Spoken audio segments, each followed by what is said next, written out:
From The Times and The Sunday Times, this is The Story. I'm Luke Jones.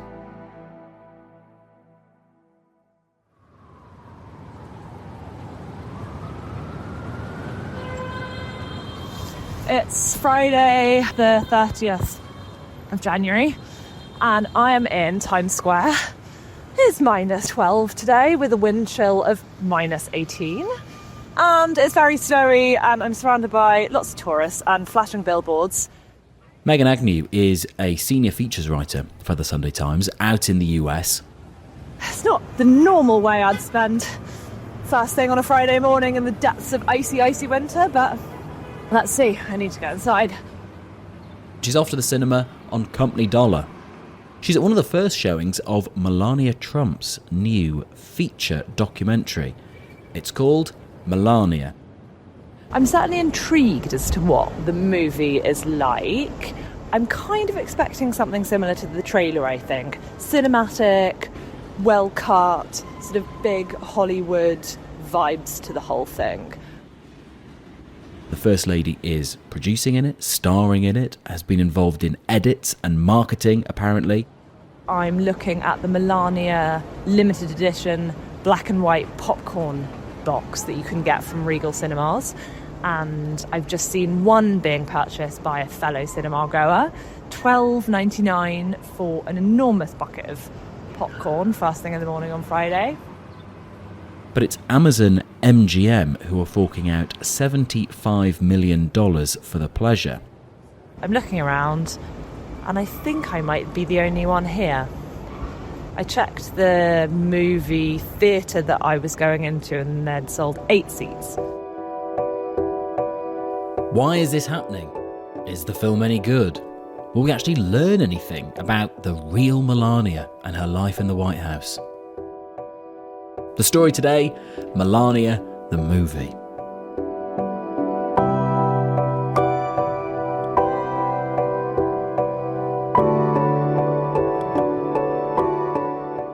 Meghan, have you got a theory about what it is about Melania that makes her so interesting? Because on the face of it, she is quite bland and quiet, and yet, I don't know about you, I would like to know everything about her. She is quite boring, I suppose, in her absence, and she's pretty reserved. She doesn't speak that often, and when she does, it's quite clipped. She is appearing less and less in public. She was entirely absent from his second campaign for president in the summer of 24. I remember talking about that with people a lot. They were sort of begging for her to come onto any stage, and she just didn't. And I think it enables us to project a lot into that sort of space. And she has become a bit of an enigma for both sides, actually, of the political landscape here.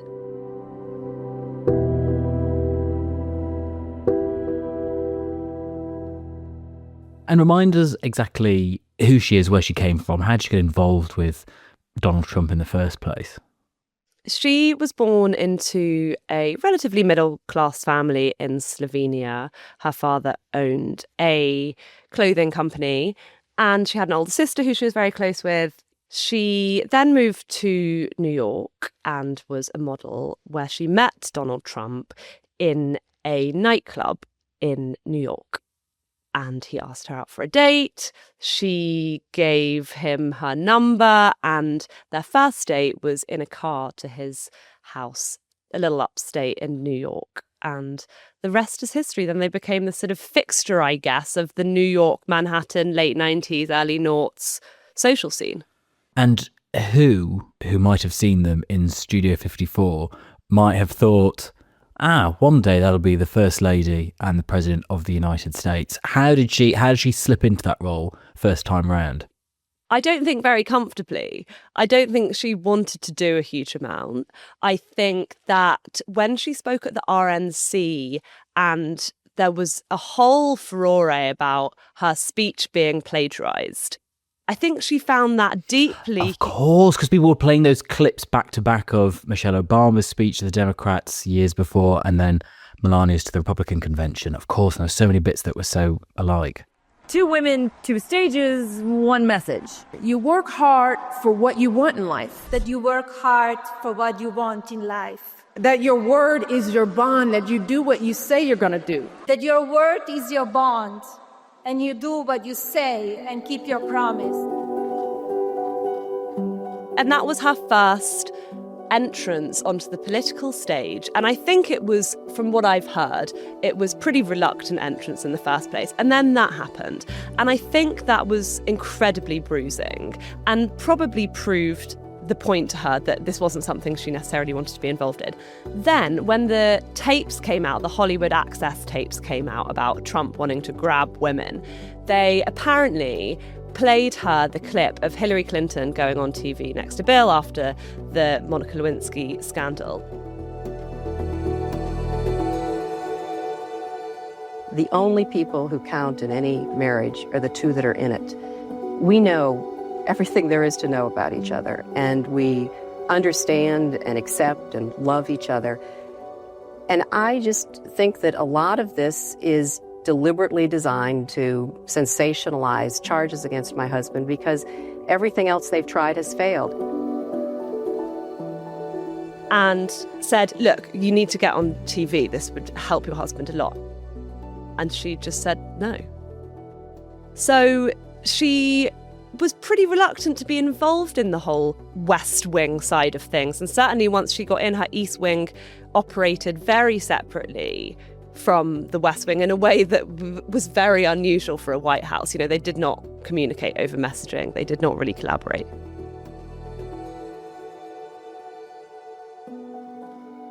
And the West Wing is obviously where the president has his offices in the White House. And the East Wing, well, until it's been demolished to make way for this ballroom that Donald Trump's building, used to be the preserve of the First Lady. Have you ever been to the Museum of American History in Washington, D.C.? No, I'm afraid to say that I haven't. There was a great bit on First Ladies. You'd think the job is picking plates, wearing dresses, and appearing at glam events on your husband's arm. I mean, that's basically all there is. Did she do much of that? And has she done much of that in this second term? I think she quite enjoyed that element of things. And I think that's certainly how she imagined it. I think she likes writing handwritten thank you notes to people. I think she likes introducing people at a party because she knows where they come from and what their background is. I think she likes wearing wonderful gowns. And I think she likes being a wife and a mother, and a well-presented one. And I think that element, the picking the china and picking the roses and maintaining the history of the White House, was very appealing to her. She wanted to be this, and still wants to be this, Jackie Kennedy figure, this glamorous, slightly removed pop culture icon, actually, more than a political figure. I don't think she sees herself as political. Almost kind of royalty. Yes, almost royalty, exactly. And kind of a movie star, and I think that's kind of why she wanted to do this movie as well. But this administration, this presidency, she has become even more absent, and she seems to do about 1 or 2 public appearances a month. Say she does 2 appearances a month, one of those will be with Donald Trump and one of them won't be. So she seems to have withdrawn even more from the sort of ceremonial side of things. She does what she has to, seemingly. But she has also become a little more specific about the causes that she wants to back, and has actually been successful in that over the last year. Go on, explain what kind of causes. So she has been very involved in the reunification of Ukrainian children from Russia back with their families in Ukraine. She wrote to Putin in August and sort of said she had an open channel of communication with him in the months since.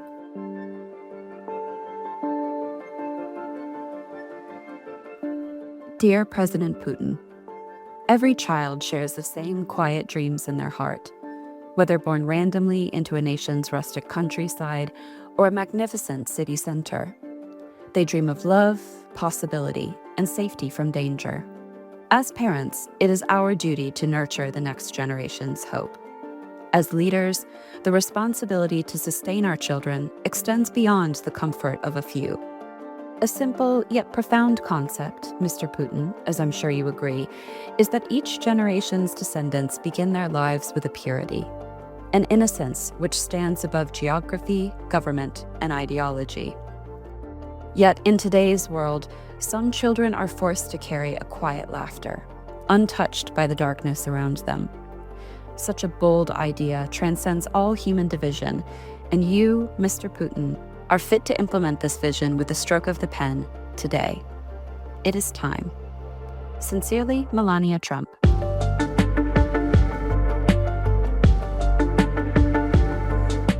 So the First Lady felt very strongly. She's got a great love of children. She has a wonderful son that she loves. It was a beautiful letter. It was very well received by him.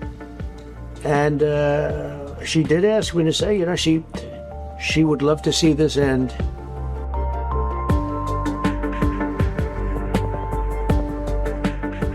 I mean, it is happening in tandem to her husband, who's threatening to withdraw military aid to Ukraine. So, I mean, her foreign policy is a little different to her husband's, but she has been successful in reunifying dozens of children from Ukraine to their families. She also was very specific about backing this bill which outlawed essentially AI-produced revenge pornography, and successfully so. The bill passed quickly and it was unanimous. So that was a success for her. And finally, she sort of fought for $25 million of the government budget to go towards helping kids transition out of foster care. So she's had quite a scattered set of projects that she's worked on, which might indicate that there's some instinct actually in her wanting to be involved. And from the people that I spoke to, yes, they were on her team, they did say that she wanted to be more action orientated this time around and was a little fed up with having to, I think, be seen as her husband's sort of yes woman. And I think that's what she's trying to correct in this administration.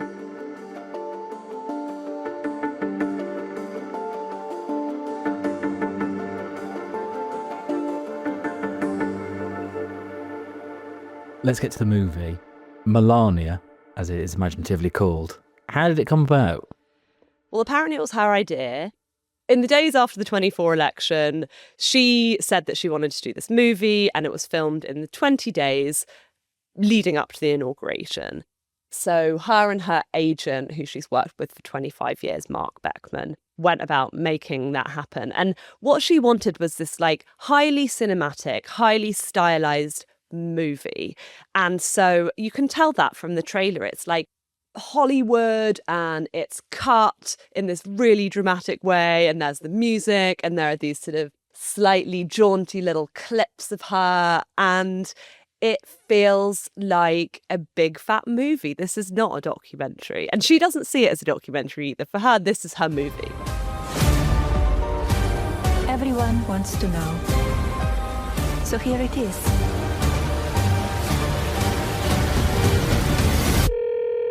Hi, Mr. President. Congratulations. Did you watch it? I did not. Yeah, I will see it on the news. And there have been issues, though, of course, attached to this. So, first of all, who is making it and how much it's cost has raised eyebrows. Explain. So Mark Beckman took it to market to studios to see who would buy it and for how much. And there was a bidding war, apparently, between Netflix, Paramount, Disney, Amazon MGM. Amazon MGM eventually won that at $40 million offer. There's been some debate over how far away the other offers were. Her team say that it was very close. There have been other reports that there was a $20 million gap between the next best offer. Amazon MGM, obviously owned by Jeff Bezos, who is an increasingly regular presence in the White House and with Trump and at various events, and was obviously at the inauguration with his wife, Lauren Sanchez, and her white outfit that she wore next to him and Mark Zuckerberg. So Amazon bought the movie, and what her team told me was important to that deal was that she wanted a theatrical release. She wouldn't do this movie unless it was in theatres around the world. And that's what Amazon offered. It's in 30 different countries. It's in over 1,500 cinemas. It will premiere tonight, which is Thursday. We're talking on Thursday. And then from Friday onwards, it will have full theatrical release 4 weeks before it's on Amazon Prime, which is unheard of, actually, in the way that we release movies nowadays. And we should be clear, this isn't them spending £40 million on making a documentary about Melania. This is Melania saying, I am making this documentary about myself, by myself. Would you like to purchase the finished product for $40 million? Yes, exactly. The person who's making it with her is quite controversial as well, isn't he, the director? Yes, Brett Ratner, his name is. Brett Ratner was a director in Hollywood. I say was, specifically, because he directed the Rush Hour series, among others. And in 2017, he was accused of sexual harassment and misconduct by a number of women, mainly actors in Hollywood. He denied all of the allegations. He was dropped by his studio. He did not work again. He left the US for Israel. He was truly cancelled by Me Too. And now he's back. So the Trumps hired him as director. He is not acknowledging that past beyond denying it. And he is involved in the biggest documentary deal of all time. So for him as well, this is an arc of public redemption, or an attempt at redemption, right? Or maybe even it's just a symbol that any sort of Me Too era of retribution, of sort of public justice, is no longer relevant in the sort of post-woke Trump era.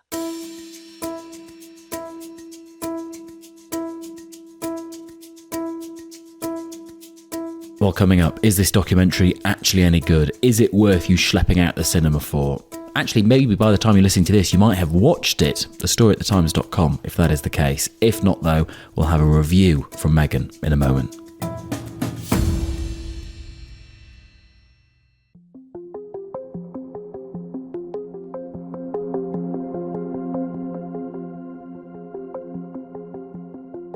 Meghan, we're talking about Melania the movie. You have just been to see it in that very short break we had. Let's cut to the chase. Shall I waste my money? Do you know what? It was different to how I expected it to be. Oh no, you thought it was good? Well, I thought it was an entertaining package. Throw some adjectives at me. Okay, so it opens and you've got the Rolling Stones' Gimme Shelter. Okay. Right? How's that one go? I'm not going to sing it.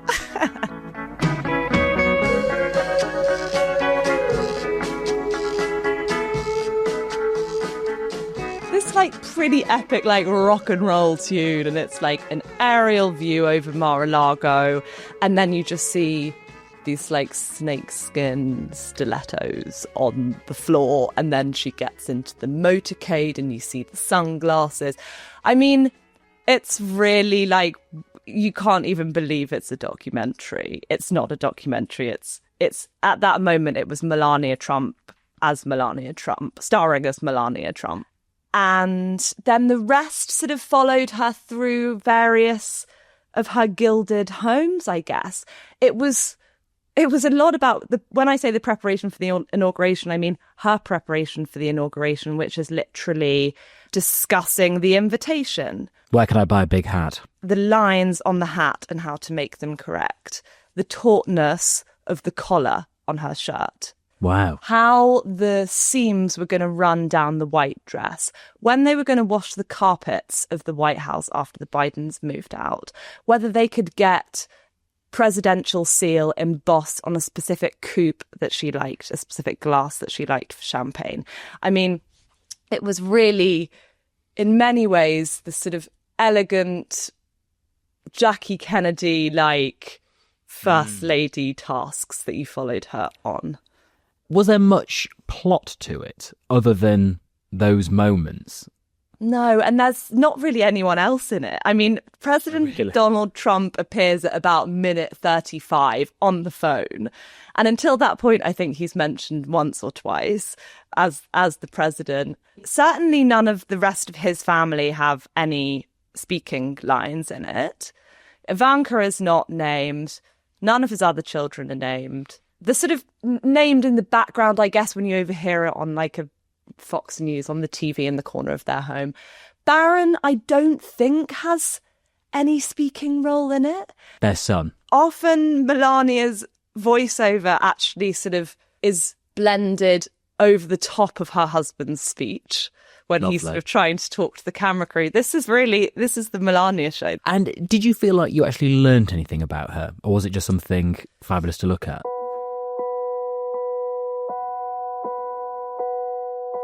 The thing that actually came through was that she has a real charisma to her that I think is flattened in photographs and by the media.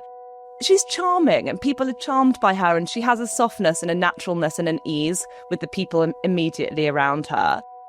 She said on the carpet to their premiere at the Trump Kennedy Center, for what it is called now, she said, quote, "You'll see my humour," which I thought was going to be a surprise. But do you think that's the case? Yeah, and she's quite giggly at times, you know, and she's obviously has a good relationship with I think it's the director and the crew. There's a warmth, I think, that you sort of see her looking down the camera with.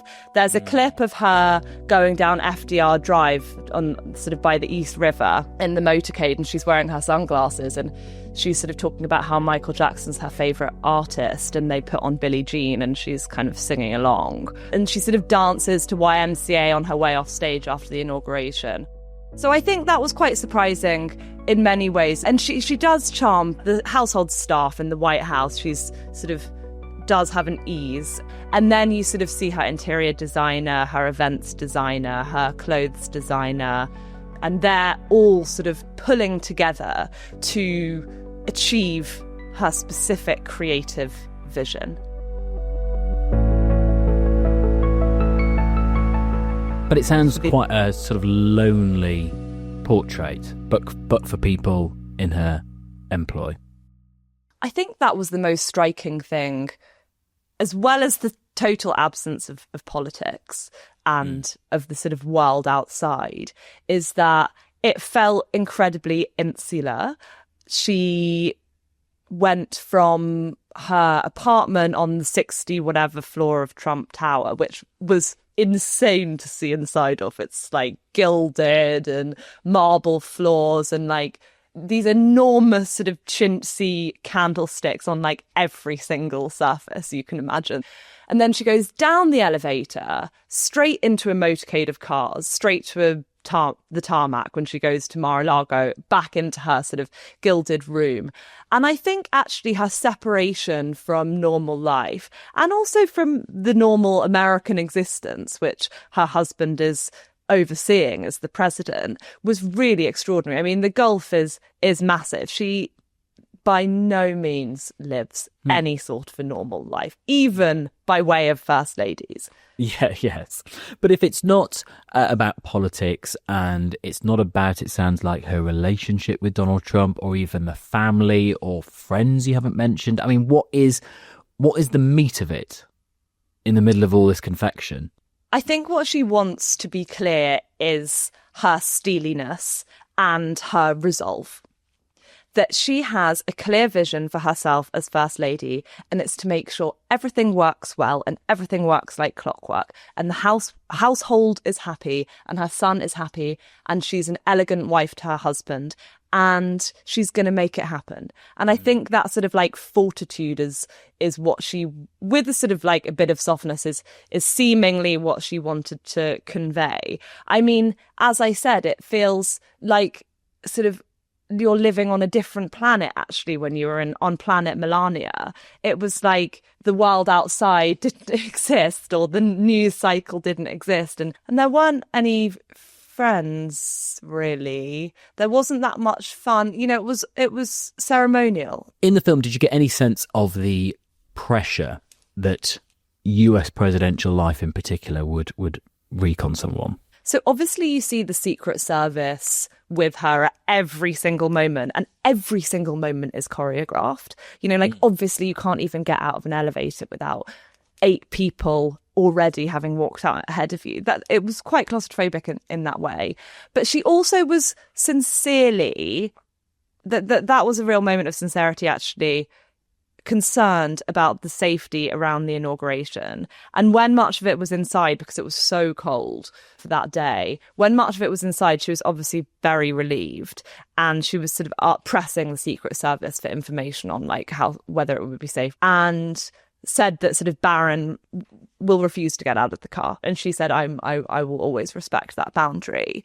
So there was that like real sincere concern still. Barron is kind of her baby. Like there was this moment actually when Barron was sort of like set up as a bit of a hunk at the inauguration. He's sort of like waving and her voiceover says like he's really turned into such a wonderful man, and the reception of him was just like extraordinary. And then the sort of music plays in the background. But she was obviously a protective mother at moments too. Would you recommend it? I think as a massive pause. I think as an insight into the person that she wants to convey to the world, it's interesting. And it is really the first time. I was speaking to an academic in the US, and she studies First Ladies, and she was like, this is the first time that cameras have really been inside to this extent. And it's certainly the first time that it's been commercialized and sold. It's interesting at least to see the image that she wants to convey, even if it is a very tightly controlled one. It doesn't sound like a particularly desirable image or lifestyle. The whole point about Camelot and the Kennedys back in the 60s was that, you know, the dances that they'd put on and the clothes they'd wear and that sort of outdoorsy, wholesome lifestyle they had was one that just everyone wanted to buy into and was aching to live for themselves. But did you watch this and think, oh, I'd love to be a First Lady? No, not at all. It looked very isolated. But I think she wanted to convey that she was taking it seriously, that this wasn't nothing. And I think she enjoyed being part of the legacy of being First Lady. You know, at the end, it was like you saw all the different photographs of First Lady, and then you saw her doing her photo shoot with her hands on the desk, which was for her memoir. And it's like her hair's done and there's like another rock tune going and the lights are flashing and it's like Hollywood Melania has arrived. You know, it's like the image was like high glamour, high importance. Donald was like wherever, who cares? But this was happening and she was recreating her image, and that's what it was about, I think.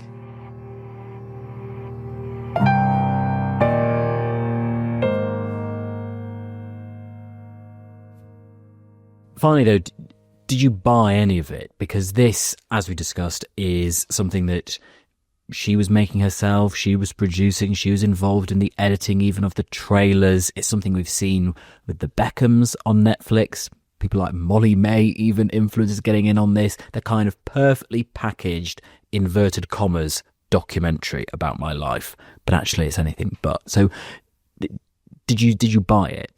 I think you saw glimpses of her as a real person. But obviously as a journalist, there are so many questions that you'd want to put to her otherwise, or moments that you wanted to push further, which I don't think that these documentaries, like with the Beckhams, like with the Molly Mays, they sort of sometimes get close and then they sort of pull away again.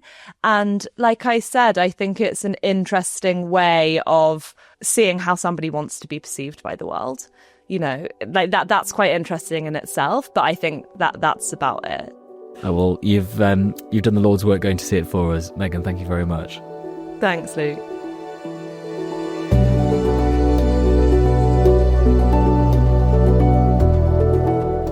That was Meghan Agnew, senior features writer for the Sunday Times, based in the United States. That is it from us. Today's producers were Dave Creasey and Micaela Arneson. The executive producer was Kate Ford. Sound design was by Dave Creasey, and theme composition was by Mal Lassetto. I'm Luke Jones. See you soon.